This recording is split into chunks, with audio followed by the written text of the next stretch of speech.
Welcome to the Box Score Sports Podcast.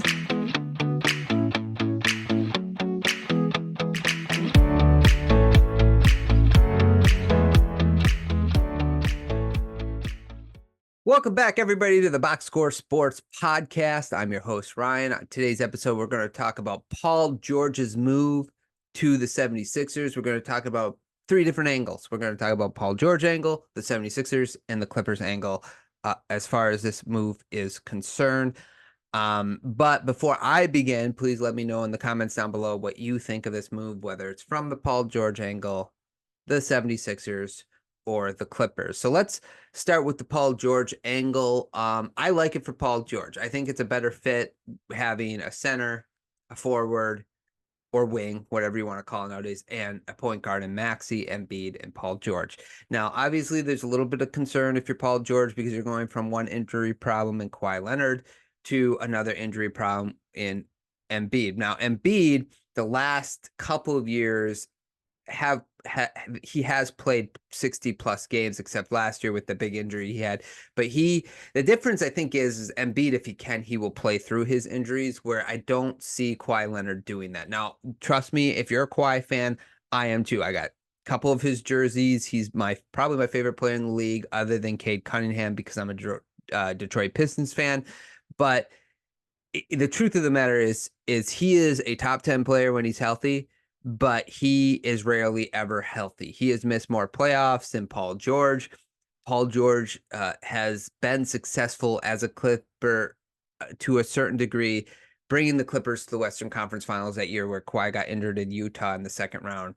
And then they took the Suns to 6 games without their best player, which I think is pretty good. But it just makes a lot of sense for him to go there. Now, was it really over this 1 year difference, right? Was it really over not getting the 4th year for the Clippers? I have a little bit of problem with that. I don't actually think that was the problem. I think the real problem is, and we'll talk about this when we get to the Clippers angle of it, is Paul George wants to win a ring. He does. Just like every other player especially when they're in their mid-30s, they want to win a ring.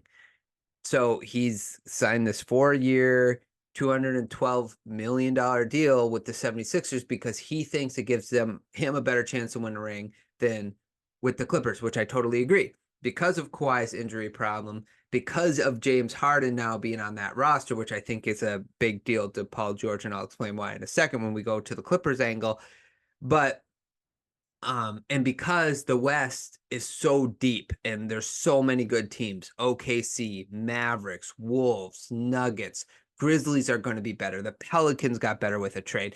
So there's so many good teams in the West. I think going to the East, you're going to have a better shot at getting an opportunity to get to the finals. Although I think you're going to have, obviously, the current champions, Boston, to contend with. You're going to have New York, which made a couple big moves, which I really like.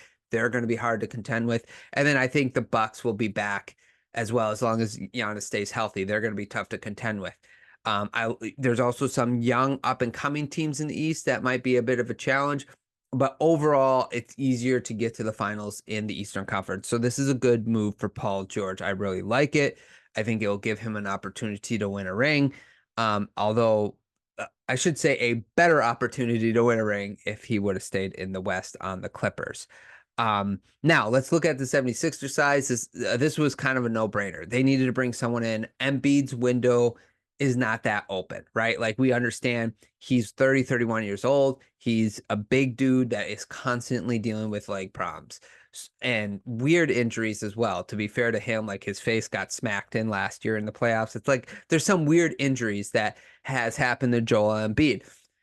But the 76ers, it makes a lot of sense because of that window being closed. You got Maxey not being closed, partially open. Very little of it is open. It's a sliver, but now you got Embiid and you got Maxey and you got Paul George. Now give it a year or two and see what happens.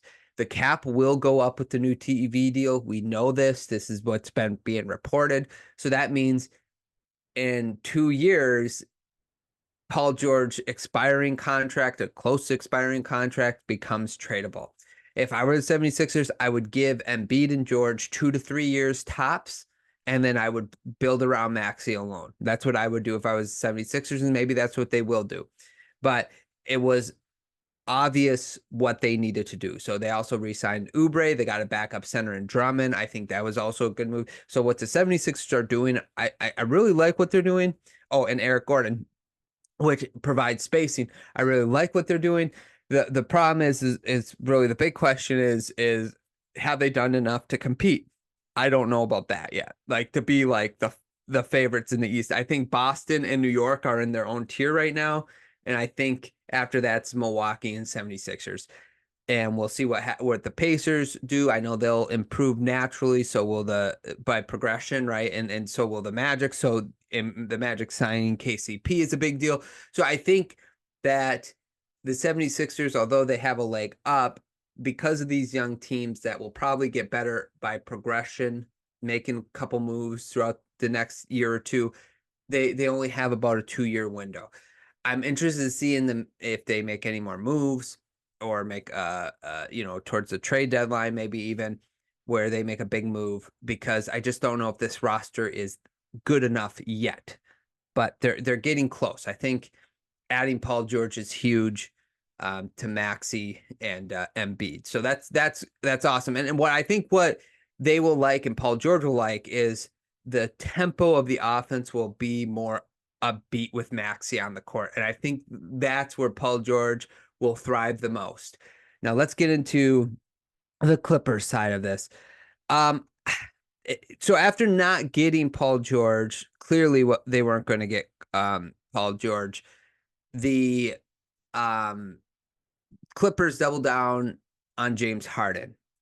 And I think that is part of the reason why Paul George did not want to be a Clipper anymore. I think James Harden's part of it. I watched every Clippers game this year, every playoff game, and it was so annoying, no matter the outcome of the play, how slow and methodical their offense was.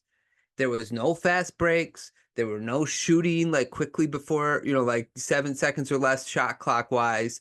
And I distinctly remember just James Harden coming down court a couple times in against the Mavericks where somebody would be open right away, right on the transition, but he would literally walk the ball down court and wait until the defense got all set up before he did anything. That is not a good way to play basketball. It just isn't. Oh, fireworks. Here we go. Yeah, see, even my Zoom likes the point I just made. It's just not a good move. It's not a good move to me. I think what really hurt this team last year, if you go check out the first 4 games, they were moving fast. It was up and down. They practiced. They talked about during the offseason, we're running up and down the court. We're really taking this offseason seriously. And then all of a sudden, James Harden comes in and all that changes. I didn't like it. I wanted to see what this team would have done, just staying pat or maybe even trading for a different player. But I didn't like the James Harden move. It comes with pros. You had great moments with James Harden, but it comes with a lot of cons. And I think that's partly a big part of why Paul George did not want to stay. I don't think he enjoyed playing with James Harden, which, by the way, there's a pattern of that. There's a lot of players that don't like to play with James Harden, and it's because of the way he plays. It's so slow and methodical, and he doesn't do a lot of catch and shooting. Now, he did more last year, but he doesn't do a lot. So now what the Clippers have done is they signed Daniel Jones Jr. and Kevin Porter Jr. Kevin Porter Jr., I understand like people are confused about that sign. I'm like, why? It's not that big of a deal. He's a young player. He's fairly young still. I think he's like 25 or something like that. And he has off the court problems, but it's like a high risk, high reward type of signing. I didn't get why people were upset about that one. Derrick Jones Jr. makes sense. 3-and-D guy. He doesn't need the ball. He's going to play hard on defense. You put him next to Harden and Kawhi Leonard. He's just going to kick it out for 3, and he's going to sit in the corner and do what he did in Dallas. So it's not that bad of an idea. But the problem is I just think there's a level to James Harden's offense now, especially now that he's older. It only is going to get you so far. I think it was a bad move for the Clippers to throw their eggs in the James Harden basket. I did say that at the time. I didn't care for the move. I understand it. They wanted to have a higher ceiling, but I just didn't agree with it. So for the Clippers, it's a bummer they lost Paul George. I really wish him and Kawhi Leonard would have been able to do something special, but they just could not stay healthy. So that's all my thoughts on the big move of Paul George going to the 76ers. Again, let me know your thoughts in the comments down below. Like the video, subscribe to the channel if you like what you're listening to, and we'll talk to you guys soon.